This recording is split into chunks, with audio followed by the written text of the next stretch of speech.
Assalamualaikum warahmatullahi wabarakatuh. Salam sejahtera untuk kita semua. Yang saya hormati, Bapak Ibu Asesor dan rekan sejawat yang saya banggakan. Perkenalkan, saya Arum Andari Ratri, dosen program studi bisnis digital, jurusan Bisnis dan Informatika Politeknik Negeri Banyuwangi. Pada kesempatan kali ini, saya akan memaparkan pernyataan diri dosen dalam bentuk video visual micro teaching pada salah satu mata kuliah yang saya ampu, yakni Statistika Probabilitas. Statistika probabilitas merupakan salah satu mata kuliah yang terdapat dalam program studi bisnis digital, di mana mahasiswa diajarkan untuk memahami pengolahan data, terutama di dalam bidang bisnis, mulai dari identifikasi kebutuhan, pencarian data, kemudian analisa data, sampai dengan interpretasi hasil analisa data. Pada tahapan pengumpulan data, mahasiswa diajarkan mengenai konsep populasi dan sampel, serta bagaimana terkait cara menggunakan dan menentukan teknik sampling. Semoga video ini dapat menjadi gambaran terkait pelaksanaan pengajaran yang telah saya laksanakan sebagai bentuk peningkatan kualitas pendidikan tinggi. Terima kasih atas perhatiannya Bapak Ibu Asesor. Wassalamualaikum warahmatullahi wabarakatuh. Assalamualaikum warahmatullahi wabarakatuh. Waalaikumsalam warahmatullahi wabarakatuh. Selamat pagi teman-teman. Pagi Bu. Gimana? Sehat semuanya? Alhamdulillah sehat. Oke, saat ini kita sudah masuk ke pertemuan keberapa ya teman-teman? 9. Oke, untuk mata kuliahnya namanya apa? Statistika probabilitas. Oke, baik. Nah, di pertemuan ke-9 ini teman-teman masuk semuanya? Masuk Bu. Masuk. Oke, saya cek dulu ya. Tadi kan teman-teman sudah absen di SIT? Sudah Bu. Baik, saya cek dulu untuk kehadiran teman-teman di pertemuan 9. Oke, sudah absen semuanya. Untuk Sofiana Maulia? Baik, Kevin Yoga? Risma? Fenty? Hadir Bu. Eideca? Nafila? Diva Imratus? Kemudian Hoirin Nafisi? Hadir Bu. Lufan Fernanda? Oke, baik. Semuanya hadir semua ya teman-teman ya? Hadir Bu. Baik, aman ya untuk kehadirannya. Kemudian kita lanjutkan. Nah, sebelum kita mulai untuk kegiatan perkuliahan pada pagi hari ini, silakan untuk dipimpin berdoa terlebih dahulu. Oke teman-teman semuanya, sebelum memulai kuliah pada pagi hari ini, marilah berdoa sesuai dengan agama masing-masing. Berdoa mulai.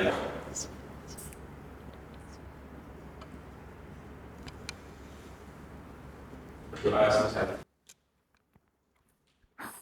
Baik, sudah siap untuk memulai perkuliahan pada pagi hari ini? Siap Bu. Siap, oke. Dulu di pertemuan sebelumnya, di minggu lalu, sempat saya singgung bahwa di pertemuan hari ini kita akan membahas tentang Teknik teknik sampling. Oke, sesuai dengan RPS yang sudah saya jelaskan pada kontrak kuliah pertemuan pertama, bahwa di pertemuan ke-9 itu materinya adalah teknik sampling. Nah, nanti apa saja yang akan kita pelajari? Yang akan kita pelajari yang pertama adalah metode sampling untuk pengambilan sampel. Yang kedua, probability and non-probability sampling. Kemudian, bagaimana cara menentukan jumlah sampel. Gitu. Nah, untuk tujuan pembelajarannya, yang pertama adalah mahasiswa mampu menjelaskan pengertian dari teknik sampling. Kemudian yang kedua, mahasiswa mampu menjelaskan pengertian dari jenis-jenis teknik sampling berdasarkan probabilitasnya.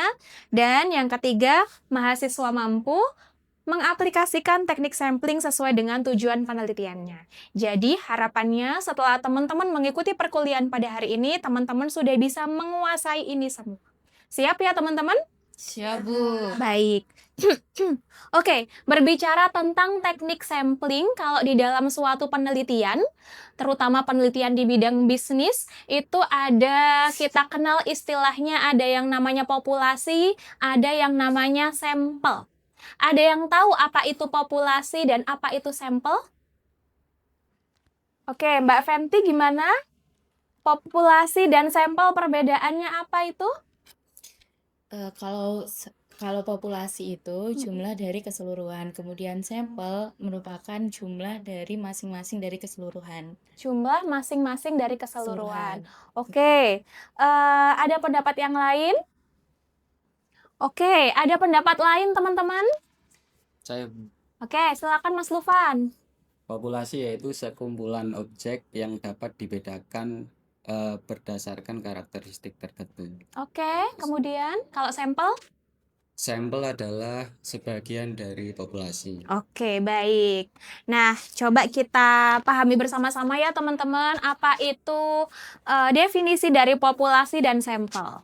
Jadi, populasi adalah sekumpulan objek atau elemen yang sedang diteliti dan dapat dibedakan berdasarkan karakteristik tertentu.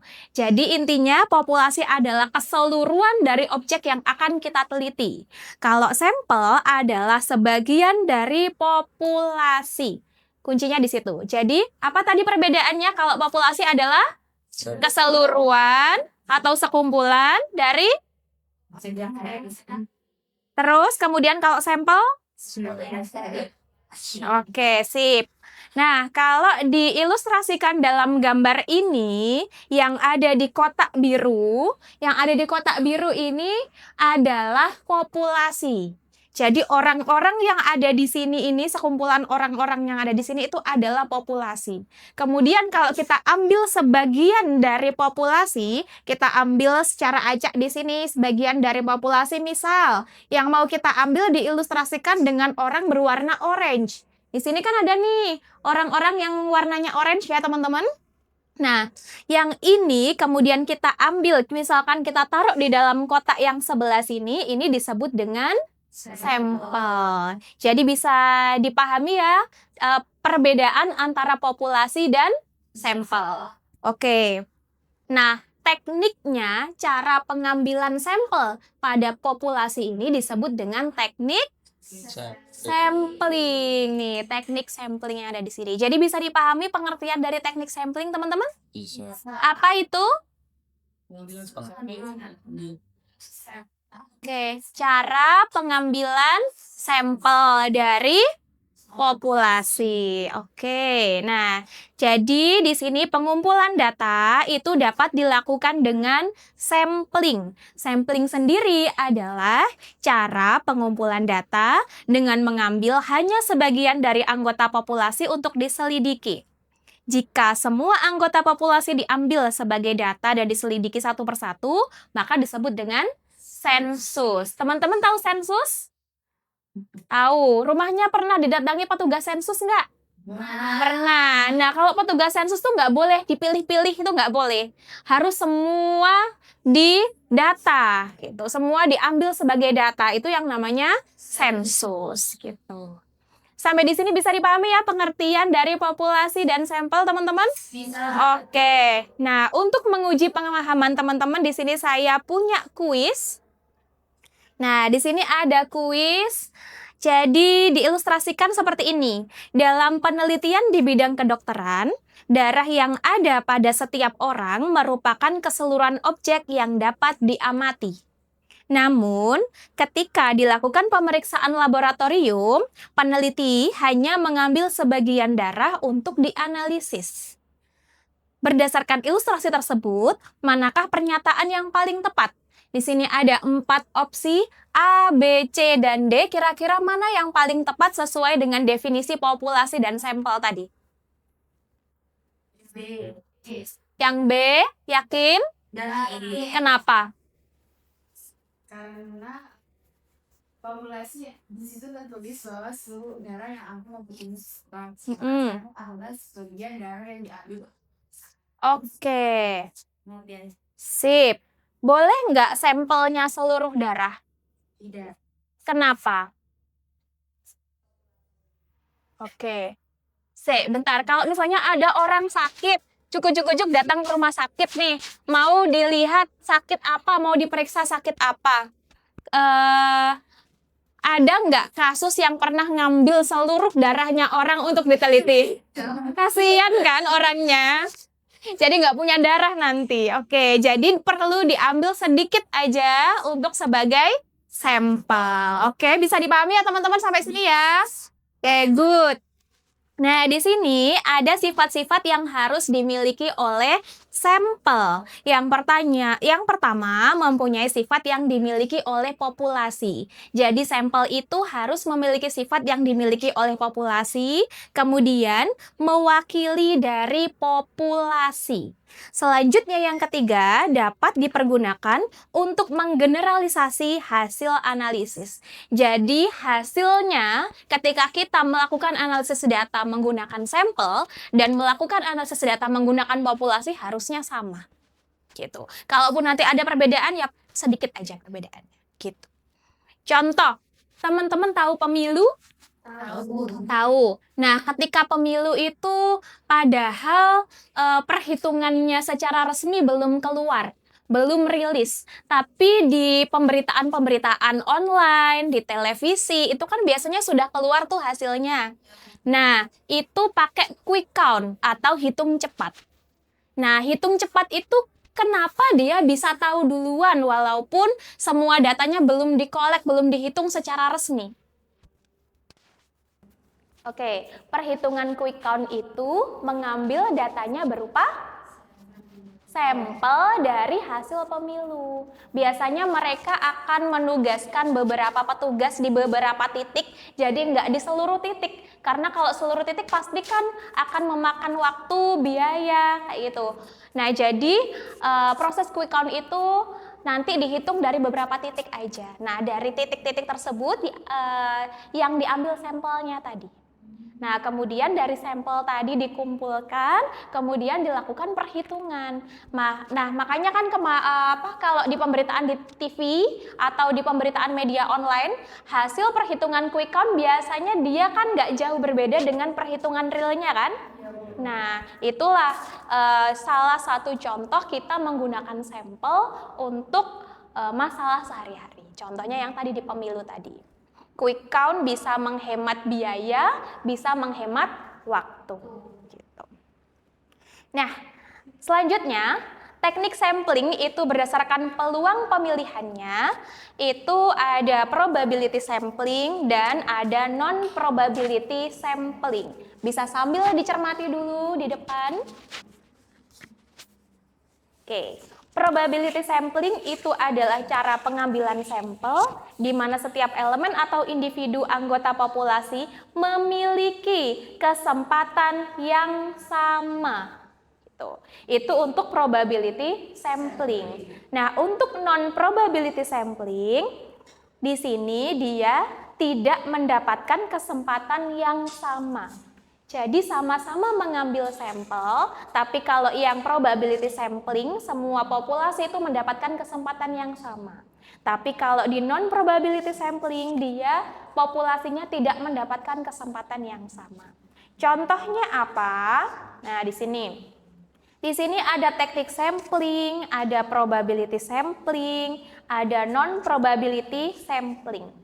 Di probability sampling itu ada beberapa, yaitu simple random sampling, proportionate stratified random sampling, dan seterusnya. Kemudian di bagian non-probability sampling ada sampling sistematis, sampling kuota, sampling aksidental, dan seterusnya. Mari kita bahas beberapa contoh dari probability sampling dan non-probability sampling. Tapi sebelum itu, coba tadi perbedaannya apa antara probability sampling dan non-probability sampling, teman-teman? Kalau probability sampling? Oke, kalau probability sampling itu populasi mendapatkan kesempatan yang sama. Kalau non-probability sampling? Tidak mendapat kesempatan yang sama. Oke, kita ke contoh ya. Nah, di sini ada simple random sampling. Pengambilan anggota sampel dari populasi dilakukan secara acak atau random. Oke. Teknik ini sesuai untuk digunakan pada populasi yang bersifat homogen. Jadi, populasi itu anggotanya dianggap sama karena homogen. Contohnya apa? Salah satu contoh cara pengambilan sampel dengan teknik ini adalah dengan melakukan undian. Ketika misalkan ada suatu kuis. Nah, di situ sudah ada undian-undian. Semua orang yang ada di situ kan dianggap sama. Dianggap memiliki peluang yang sama untuk bisa mendapatkan yang namanya kesempatan untuk terpilih di dalam sampel. Oke, masuk ke dalam contoh probability sampling yang kedua, ada yang namanya stratified proportional random sampling. Apa itu? Teknik sampling ini digunakan untuk populasi yang tidak homogen atau bersifat heterogen dan memiliki lapisan atau strata secara proporsional. Contohnya apa sih yang heterogen? Misalkan Anda ingin melakukan penelitian terhadap hotel bertanda bintang 2, 3, dan 4. Nah, disinilah letak heterogennya. Jadi yang kita mau teliti itu ada objek yang bertingkat tuh. Hotel bintang 2, hotel bintang 3, dan hotel bintang 4. Jadi kita perlakuannya sedikit berbeda, nggak disamakan. Di Kota Bandung dengan jumlah sampel hotel yang ditentukan sebanyak 10 hotel.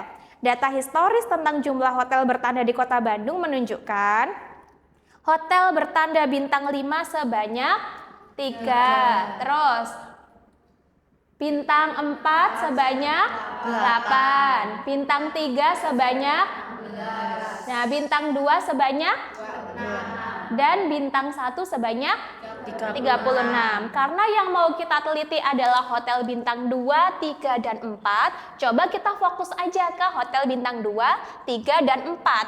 Hotel bintang 2 isinya ada berapa? 26. Nah, di sini. Hotel bintang 3 16 ada di sini. Hotel bintang 4 ada 8 di sini. Sehingga seluruhnya itu adalah 50 hotel. Nah, sekarang di situ kan ditentukan. Nah, di dalam sini kan sudah ditentukan. Jumlah sampel hotel ditentukan sebanyak 10 hotel. Sehingga pembagiannya seperti apa? Nah, pembagiannya adalah di sini 10 dari sampel yang sudah ditentukan, 10 dibagi dengan 50. 50 itu berasal dari mana? Jumlah hotel bintang 2, 3, dan 4. Oke, 10 per 50 itu kan sama dengan 1 per 5 dari total 50 hotel. Sekarang kalau misalnya ditanya hotel bintang berapa nih yang 26? Hotel bintang 2-nya. Jadi adalah 1 per 5 dikali dengan banyaknya hotel bintang 2. Jadi 1 per 5 dikali dengan 26. Hasilnya adalah 5,2 atau bisa dibulatkan ke 5. Terus kemudian untuk hotel bintang 3 berarti 1 per 5 dikali dengan 16. Karena tadi jumlahnya ada 16 ya. Oke, ketemunya adalah 3,2 dibulatkan menjadi 3. Nah, untuk hotel berbintang 4 sekarang perhitungannya adalah 1 per 5 dikali dengan 8. Ketemunya 1,6 dibulatkan menjadi 2. Sampai di sini bisa dipahami? Bisa. Oke. Nah, nanti untuk menguji pemahaman lagi kita adakan kuis yang kedua ya. Oke. Nah, sekarang tadi contoh yang probability sampling, sekarang contoh yang non probability sampling. Di non probability sampling saya punya contohnya adalah sampling kuota. Pengambilan sampel itu hanya berdasarkan pertimbangan peneliti saja. Dengan jumlah atau kuota dari kriteria sampel telah ditentukan terlebih dahulu. Misalkan sampel akan diambil sebanyak 20 orang dengan rincian 5 orang pakar di bidang editing, 5 orang pakar di bidang marketing, 5 orang sebagai product management, dan 5 orang di bidang business development dalam suatu seminar. Misalkan saya adalah suatu panitia di dalam kegiatan seminar. Di dalam kegiatan seminar itu sudah ditentukan, budget untuk ngundang narasumbernya atau undangannya itu hanya untuk 20 orang. Nah, 20 orang itu harus terdiri dari di sini pakar di bidang editing, marketing, product management dan business development. Sehingga saya berhak menentukan kira-kira berapa. Oh, di sini berarti 5 orangnya di bidang editing, 5 orang di bidang marketing, dan seterusnya. Gitu. Bisa dipahami ya teman-teman ya? Bisa. Sampai di sini ada yang ditanyakan? Cukup? Oke, kita lanjutkan dulu. Nah, hal yang perlu diperhatikan dalam pengambilan sampel. Yang pertama, sampel yang baik adalah yang representatif atau dapat mewakili dari populasi. Maka hal yang perlu diperhatikan untuk mendapatkan sampel tersebut adalah yang pertama, dari kecermatan peneliti dalam memasukkan karakteristik yang dimiliki populasi ke dalam sampel. Jadi kita harus cermat, oh karakteristik populasinya itu kayak gimana. Jadi itu juga yang harus dimasukkan ke dalam karakteristik dari sampel. Kemudian yang kedua, teknik pengambilan sampel atau teknik sampling yang digunakan. Kalau penelitiannya modelnya seperti ini, kira-kira cocoknya pakai teknik sampling yang mana? Karena bisa jadi berbeda-beda. Terus kemudian yang ketiga adalah ukuran sampel. Nah sekarang gimana sih cara menentukan ukuran dari sampel? Nah terdapat beberapa cara yang bisa kita gunakan untuk menentukan ukuran dari sampel. Salah satunya adalah menggunakan rumus Slovin. Oke, menggunakan rumus Slovin di sini adalah contoh rumusnya. Menggunakan rumus Slovin di sini adalah persamaan untuk mencari rumus Slovin.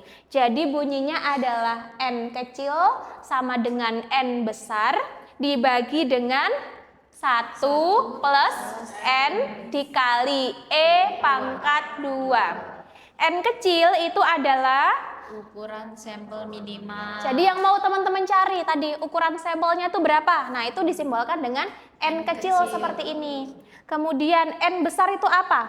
Ukuran populasi. Oke, ukuran dari populasi. Jadi total populasi pasti udah diketahui dulu, baru kita bisa menghitung yang namanya sampel. Terus kemudian dibagi dengan 1 plus N dikali E kuadrat.